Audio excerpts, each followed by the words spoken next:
waxa lagu yiri war gabadha ay ahayd waa inay dab lahaata waa inay asbaabaha sharciga ku ismanaataayo waa inay dastuurkii Alle amarka raacdaayo waa inay dharkii lagu ogaa ku asturnaataayo waa inay ardaagooda iyo aqalka joogta waa inay asxaan waalidkeed ugu adeegta waa inuu khiyaarkii geeyaa soo ardaa dhigo marsi haday albaab reer kale oo dafada jiido Afrika iyo Asia haday subaxba meel aado Obama iyo Bush haday u ashtakoonayso ifka lagu cadaabiyo jinbay oridi taybale oo macnaheedu waxaan kaga hadlayay gobadhahan intay boorsooyinka waaweyn qaateen afka casiisteen indhaha madoobeysteen backgroundka diyaaradda taaganta haddaanu nahay haweenka Soomaaliyeed waxaan u sheegaynaa beesha caalamka sida qaramada midoobay midowga Yurub jaamacadda Carabta urur goboleedka midowga Afrika UN-ka hay'adaha xuquuqul insaanka kuwa deeqda bixiya United Nations iyo AU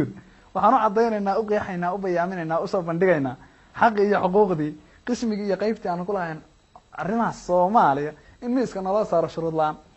yaa u dirsaday أو شغلة إلهي سبحانه وتعالى وهم رد مركا إن يقوليه هذا الشغلان ده بأخلاقنا لهذا آيات القرآن آيات وقرنا في بيوتكن ولا تبرجنا تبرج الجاهلية الأولى إلهي وحده يقوليه إن كنا قاعد دمره إذا بأخلاقنا لهذا حقوق ذا يهدي بحكم أي حق رجع إنه يقول هي نيلالية وبدكينا نكوريا أقل كينا يقولين إنه أطاق هي ميل لو يريد دمرك مدحوين على يوصل شرحان أنت أفعل ستان ده مدو بيستان هدي مصب هي مالي مقعي منفعة الدنيا هالراديين ميل لا يكون قرنت هذا المجرد وأنا برنامج هذا اللي يسكو خلي يرميها هوينك أرميها سيدة مارس وشيكون كذا تكلم خلديه حاجة يكون قرنت